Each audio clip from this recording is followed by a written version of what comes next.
Okay, so hello. Today I'm having an interview with Tereza Iofciu, who is an experienced data professional with over 15 years of experience with working with in the data field and in the intersection of data and leadership. Tereza is also a data science and leadership coach and mentor. And I'm happy to welcome you, Tereza, today in our series of Get Inspired in Your Career. Thank you, Would Sarah. you, thank you. Would you tell us a little bit more about you? Yeah. Hmm. Should I start from the beginning or like? No, just what you are doing right now. I mean, just yeah, Okay. a little bit Okay. more about your background, your Yeah. experience. Okay. So I studied computer science long time ago in Romania. I will start from the beginning. Well, not very beginning. I studied computer science long time ago in Romania. Then I came to Germany to do my Diplomarbeit back then, and then I stayed. Then I did a PhD in computer science. It was luckily information retrieval and the stuff that recommender systems, things that in the end became very relevant in data science. So then data science got invented. So I was like, maybe that's the job. There weren't many options back then in, I think, 2011. So Okay, 2011, yeah. yeah, there were no jobs called like that. So I still remember um, I applied for a role as at Xing in 2011. They had a senior Perl developer for the content team, that was called. And I was like, yeah, it looks like they're working with data. And I did code for 3 months in Perl. So I guess I can apply for a senior Perl developer role, right? Oh, you Yeah. applied And for I did apply. the I applied, yes. And obviously, I even said stuff in the interview like they were us talking about Perl objects, and I was surprised. I was like, wait, Perl has objects? So obviously I was not a senior Perl developer, but I did know about recommender systems, and they had fewer people available like on the market that knew recommender systems in 2011 looking for a job. So that's kind of how I got in industry. And after Xing, I took a year off. I took a break. Kind of, I think I had a burnout without realizing I had a burnout. It was like 2015. Burnouts were not really a thing. So, so I took almost a year break, and then I wanted to work again, and I started working for my taxi, and which became free now eventually. And at my taxi, I did not go into I didn't apply or get a data science role. They didn't have data science roles when I applied. They had though BI developer, and but from the job description, it looked more like data engineer. So I went into that, and then I spent the next months renaming the job because I was like, I don't want to be called a BI developer, and we are not going to attract other people if we call the job BI developer when it's called data engineer. So so we renamed it. And then I think at some point, once the data platform was more, there was a foundation, I was like, okay, now we can do data science. And then we started like, hiring and growing, building up a data science team. So I worked there as a data scientist and then product owner and then leading the data science team. Okay, you did like various roles there. Yeah, you just do the job that has to be done, like stuff has to happen and someone has to do it, and then you do it, Yeah. And then where did you end up now? It's like now we're at the current journey. Yeah, so after that I went to Neue Fische, and then I worked there as heading the data science coaching department, teaching data science boot camps. And I left there this March. So March was my last month there, and now I'm on a break where I'm just doing career coaching and leadership coaching, and I try to, and just freelancing gigs in the data. Yeah, I mean, how would you call your career journey along all these phases? How would you describe The it? funny thing is that I'm reading a book currently. It's called it's here. Oh, Yeah, the because the path, pathless path. pathless path. That's okay. And it's just that, just I think like I'm at this point where I'm like, you're struggling with what your career is supposed to be like. And The support um, and the yeah, and what actually feels right. right for you. Yeah. Okay, just to recall, so you studied in the beginning computer science or Yes, I before the studied computer science. computer science? Okay, and then you did the PhD in information retrieval, and from there you started in the Yeah. development and senior. Yeah. You said you applied for a senior role. That was after how many years of experience? So When I at was Xing you applied for a senior role, right? in no, not at Xing. Yeah, I applied at Xing.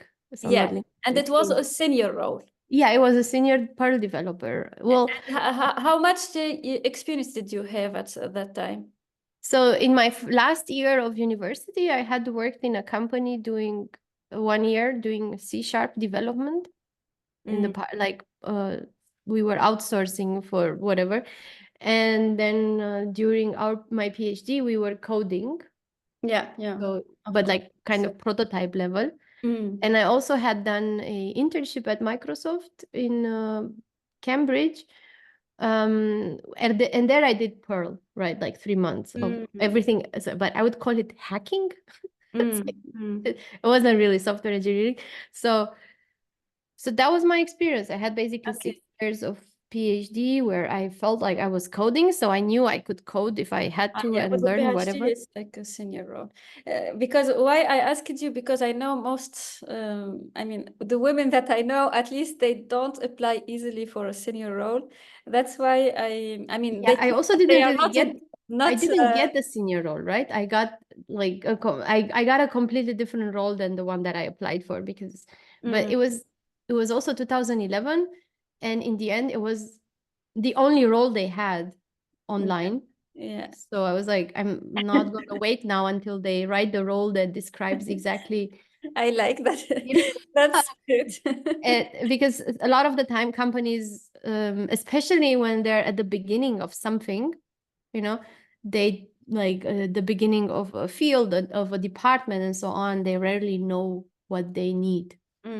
Yeah, and here, So yeah, I like how you apply it because at the end, even if they don't, I mean, have a position for it advertised, they might have something for you that fits yeah, your and profile, it's always, I mean, also networking, networking and so on. meeting. Okay. Yeah. Yeah, I mean, I took a look a little bit at your website, and you were really mentioning the leadership, being a leader, and so on. I'm curious to know, I mean, um, how do you define leadership? And I like it how you mentioned empowering people to work at the I mean, to work for the team goals and their personal goals. So having like the combination of Mhm. this. Yeah, I mean, leadership for you. Tell us about leadership for you and your experience as well in leadership as a woman in STEM.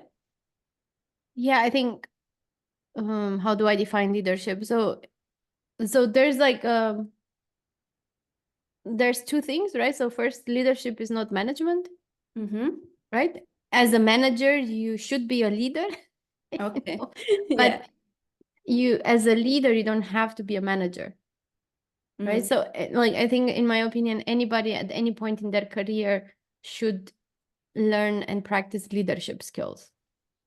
So it's self-leadership and leading others, right? So are you able to inspire other people to be a role model? It doesn't have to be a role model. You don't have to be a role model at everything, it can be at one thing, you just have to, be a good like example of this is how we should be doing this, and because it's working, and then helping others learn that and empowering them, enabling them to um, be as good at it as you were or are. Mm. And and then there's this part, and then there's the part of communication, so that you can communicate with So for me, leadership skills are also mingled together with inclusivity. So That's I don't think there's a include leadership. I wouldn't want to work in a company where they're doing, like, let's say, the exclusive leadership, which was kind of like maybe 20, 30 years ago popular, where, like, just give you an example, the lead, the manager, they come up to work every day the way they are, then they don't care about the team's needs or the expectations or how the team is different and so on. They're doing their thing, you know. It's like, and But they don't, I mean, and they're not the ones changing, the team has to change for them, right? yeah. So and I think, like, this inclusive leadership is more about, okay, you understand yourself, you understand others. So first you have to understand yourself, like understand your own biases, your own, the stereotypes that you grew up with. You know, we all grew up, like, you can't say everybody's biased. We all grew up in a place and stayed there. And I think my example is, unless until you were 16 you lived in like 4 different continents, it's impossible to not be Yeah, biased. No, that's true.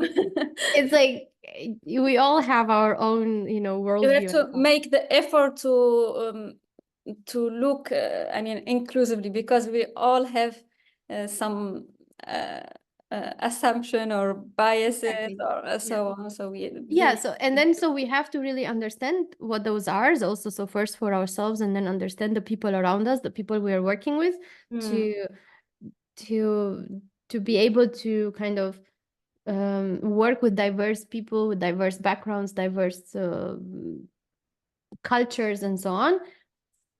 And then comes the part that, of course, because if you're in a leadership position, you're also supposed to be able to deliver, you know, efficiency and the value and so communication on. side and so on. So to get to a point where you see the value in diversity, and you build better products, and you make better teams, right? Like focusing on, we see value in this rather than, oh my God, the person is different, now we have to do everything. Oh, it's so hard. And, you know, you know, Yeah, I mean, that is like so human, right? yeah, And yeah, it's just about, okay, that is like my default state. And like, what do I have to do the work to, like, okay, how are they different? And then, you know, practice curiosity instead of being scared about everything and yeah. everybody. So, yeah. So I think this whole leadership thing is more like a journey, you know? Sure. Yeah, yeah. And then the other part, like the creme de la creme, let's say, for the whole thing is, how do you do this, but then also yourself still like take care of yourself as well. So I think there's a lot of people that say, yeah, this I think this leadership, like putting yourself always last, and like all it's that is also not really sustainable, right? Because in the end, everybody needs to grow in their career and Create feel a like, system, yeah, and that works for you and others, not exactly, for others only, for because example. that, like, you being a role model, right? Like, but Yeah, putting yeah, yourself last, that doesn't really help other people succeed, right? yeah, Because yeah. they will copy Okay. you, right? Yeah. Yeah, thank you for this answer. Okay, how about your leadership experience? Because you were lead data scientist, you led the program in Neue Fischer and so on. How was your experience as a woman in STEM and leadership? I mean, there. What Yeah. challenges did you face, and how did you overcome them? I guess the biggest challenge that I faced was, I mean, a couple of, well, actually, the biggest challenge was first getting the foot through the door, you know, um, having been called not experienced just because the other person didn't know that I had experience, or I was once even given like parental advice, like maybe I want to start a family and then think about it. If I, yeah, I was like, what? Interesting. Okay. Let me go home. And then going home, and my partner's like, that's illegal. I was like, oh, okay, cool. And what else? Then I once suggested let's do an offsite in a warm place because my team is, or in the team we have like people like that don't drink alcohol. Either they have diabetes, they're Muslim or whatever, and half of the team is from the South countries. So we don't like doing offsites in Denmark where the whole team event is about getting drunk all the time. We're like, you wanted to create yeah, something. let's go on offsite in like Portugal. It's cheaper. We can go surfing or something, and then was like, oh no, that is completely against what is everybody going to think about that, and the whole company will think about that. No, you cannot be a leader because you have all these anti-company ideas. Mm. So so there were a lot of like this, like, wait, what? It's like, okay, good. But then also I think later on, moving up and so on, I at some point I wanted to like becoming head of department, but at the same time switching to working 80%. And it was such a conversation that I can get my job done in 80%. And then the other conversation is like, but why does a person want a higher salary but then work less? Oh.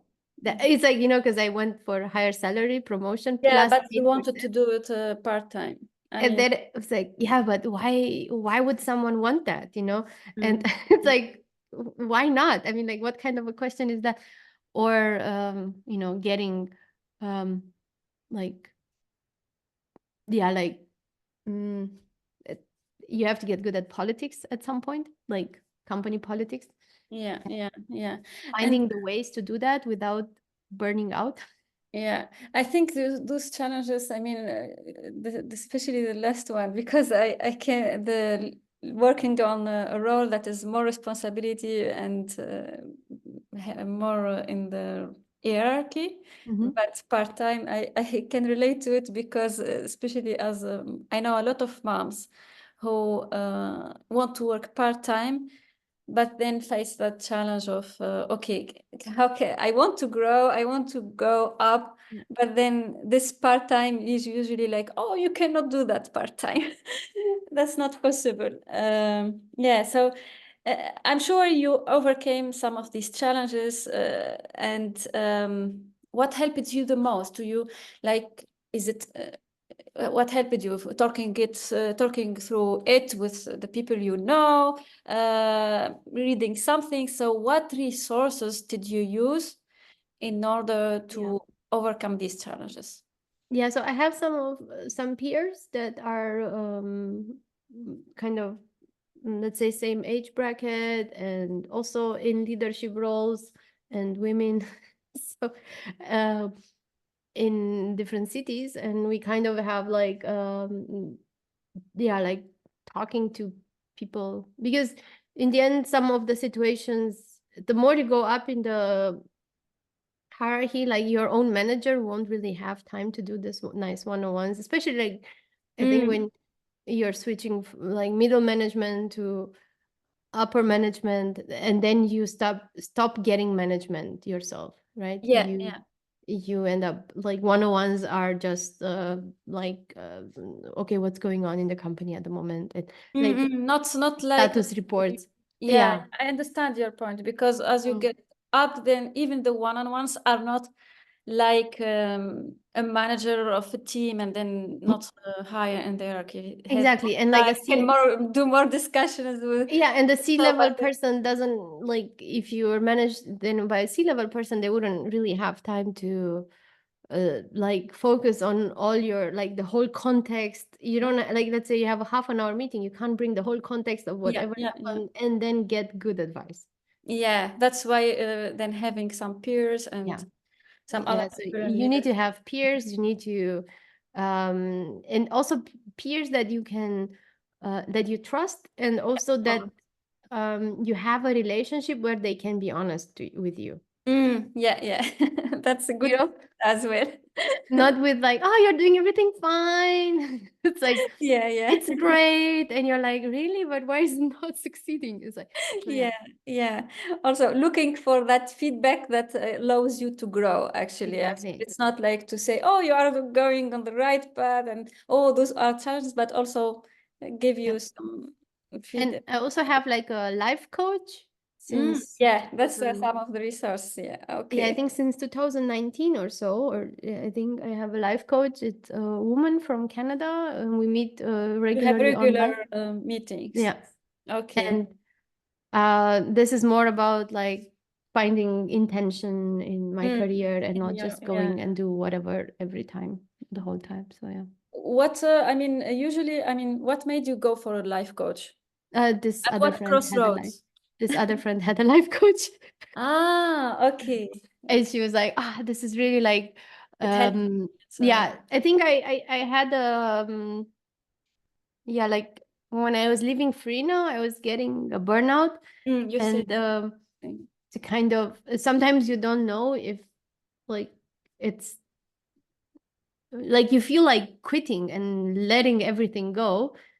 And maybe sometimes it helps to basically talk it through to another person and find different ways to look at things, different perspectives, to find a way for you to stay, right? Because it's not always that you really the right have decision to to. quit or something. Exactly. Like, I mean, some people quit like really easily and move on and so on, but it's also sometimes it's like worth investing in It's always good, yeah, to figuring out how to make it work and be positive and then quit, just yeah, yeah. and like quit on a success rather than quitting on a. Yeah.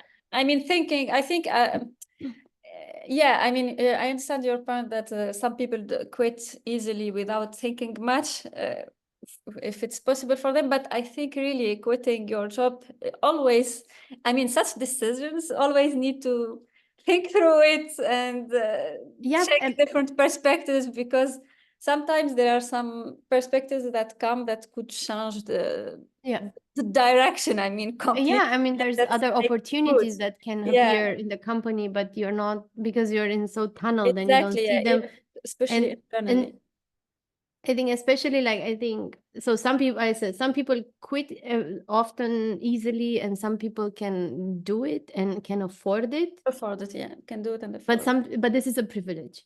Yeah. Like you have to say, like really being able to quit a job you don't like is a privilege, right? You need to feel like that sense of stability, and I can get another job anywhere else feeling, Yeah. you know. You know, I was, you just remember, I was talking recently with someone who went on freelance, and then they realized that, okay, I prefer the job having the stability, because indeed it's like the stability thing is Yeah. also is an important aspect. And yeah, it's when you can quit, it's a privilege indeed. Okay. Yeah, so you had a break multiple, I mean, twice at least, Mhm. in your career. What was the impact of those breaks? I mean, the plus, the Mhm. minus, think the good things, the bad things. Yeah, I mean, yeah. gaining perspective, I would say, and really having space to figure like what is important for me about work. So I think when I was leaving Xing, I was really like not really I had no intrinsic motivation to work, Mm. And then after that break, when I started working at my taxi, I was super motivated. I wanted to get stuff done. I wanted to, you know, You can, the energy changed after. exactly. I had, and I think when you're in that spot where you can't motivate yourself to work, it's a lot of work to get out of that, it's like even on your own, right? I mean, like, so, and Your health, you mean? It's a lot of yeah, work. like I don't even know, like to do that on the side of while working, to kind of really figure out how Ah, to how it's yeah. You are in that, when you are in that spot, and by the side of working, doing the work, it's hard. That's what you yeah, mean? the work to Yeah. kind of rediscover what makes you happy about Mm-mm. work, what's like giving you what's driving you and so on. I think doing that while you're still stressed out about having to show up and so on, that I think was hard. So I Yeah. think, Okay. And were there, in terms of that break in exiting to the other, how long was it? That was kind of almost a year, I think. Almost a year. In terms of then when you started again applying and so on, how did you approach that? Did you approach it confidently? And then also, how did you answer the question of why were you on the break when you were interviewing? No, I was. Remember, of course.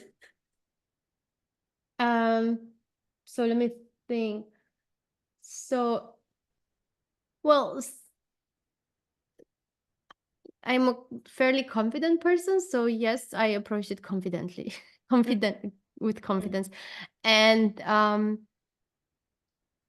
I think while I was on the break, I was applying for jobs. So because I thought I had to, like, Mm. like is this thing, society wise, you have to work. Yeah, yeah. And I was applying for jobs, but I wasn't in it, so I wasn't really preparing for job interviews. I was just going, job interviews.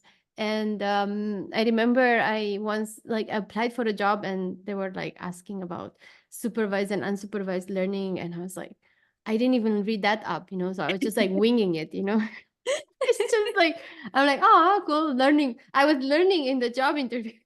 and, and I was like, okay, I guess that's not gonna happen. But in the end, I was like, but I was thinking, but they're also just doing advertisement analysis, so I also don't want to do that. So, and then I applied for another job, and it was like more like on the data engineering, and I was like, and I got it, and I didn't want it. I was like, I was delaying signing the contract, right? So, Yeah. and they retracted the offer. So, and then I was like, I guess I'm gonna do art. So I was doing artsy stuff. I guess I will continue doing the artsy stuff, and then I will not make a lot of effort to apply for jobs. So I really took the break properly. And then After the some time of applying yeah, at after I applied for some things, and I thought like I wasn't really in the space where I could prepare for the interviews. Didn't feel like it. And then I worked. I heard in the neighborhood while partying that there was this startup. There's one guy wanting to do a startup, and he was like building a bike app and was looking for that. And I was like, oh, I had an ex-boyfriend that was building bikes. I know, and riding bikes. So I feel like I know everything about biking. So why don't I just contact this person and offer my free services, because I will just do it for experience. I need like a project, but like kind of that doesn't have any stakes, like any. Yeah, yeah. So then I just went and I did this like the back end, and then we got into a startup accelerator and we went for a month to Italy. And there I sat next to a person from Prague she was building her own startup in her own way, and she was so driven and so motivated, and that got me like that was kind of super contagious. Yeah, I see. Okay. And then I wanted to work, and then I was like, I want to be like that. Yeah, Like it's it's just nice. like, I mean, you at the beginning you try to force yourself to, okay, I need to yeah, have a job. That's like because most of the people feel like the job yeah, defines them in the beginning and the pressure and so on. And then you allowed yourself to have a break. I like it. I mean, really, it's so human. Why I like it's first, it's so human. It's not it often you when you are going through those experiences, you like, I'm not normal. Why I'm like this? And so, and it's nice to hear that other people go through it, and then you allow yourself. Once you allowed yourself and you followed your interest as well, like it's yeah, something that you felt, I can do this and so on. The path came. You didn't have to define it and like, exactly. okay, this is what I'm. And also what it helped was like, because again, I was really like, I come from Romania, so there was a lot of pressure in my family to study hard, to get a good job, to get always promoted and Yeah, so yeah. on. And I think someone in my family was like, and I was like, yeah, so that didn't happen, and I didn't do that job. I canceled the contract and so on. And they were like, why don't you study art? I'm like, wait, what? Huh? You are saying it? You're saying I shouldn't like now aim for the 6-figure digit salary thing and the career path, and so you're and that was like really like it was like having someone in the family, someone who would normally like Ah, really push you into some direction, that was helpful as well. just give you this space to say, like I won't think less of you if you know Mm, don't mm. go that way. Yeah, yeah, yeah. I mean, yeah, that's also something. Because otherwise I was like every time you talk home and then you're like, so you're not don't have a job yet, you're not having a job. Yeah, I know. Yeah, I'm familiar also to these things.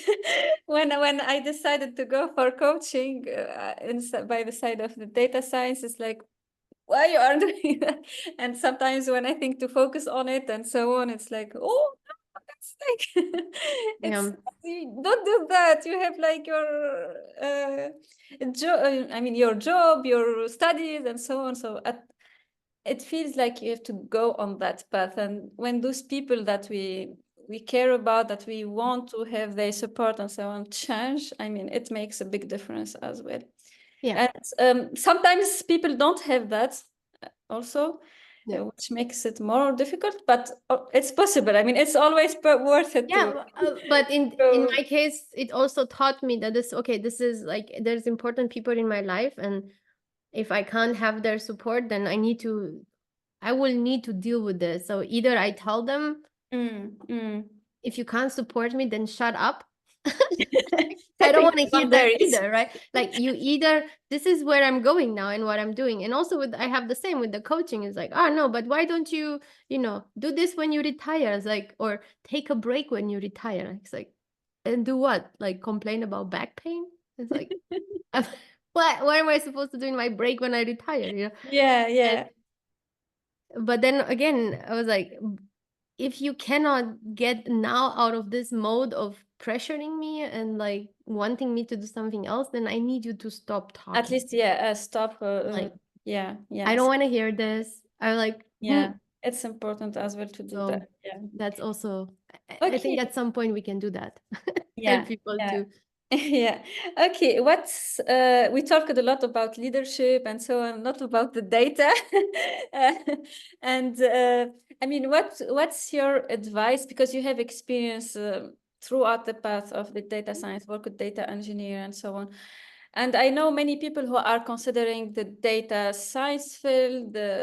And so what is your advice for those women who are in the tech field, not in STEM, and are thinking to get more in the data field? So, yeah, what would you tell them as advice first? Because now the rumors and the real part of the reality is as well is like not the best time to go for a tech job or for a change right now yeah. with the current job market. So my advice is find a project that you can work on where you can work with data and you can build something a bit end to end.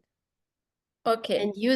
figure out how to use all the tools. You don't have to do it alone. You can find also a friend to do it together, you know. And it can be like finding some data source out there that gets updated often and then figuring out doing something with that. It doesn't have to be something huge, but just because I think the issue is that we are used to learning a lot of skills in isolation, Mm-hmm. but at work we have to put them together.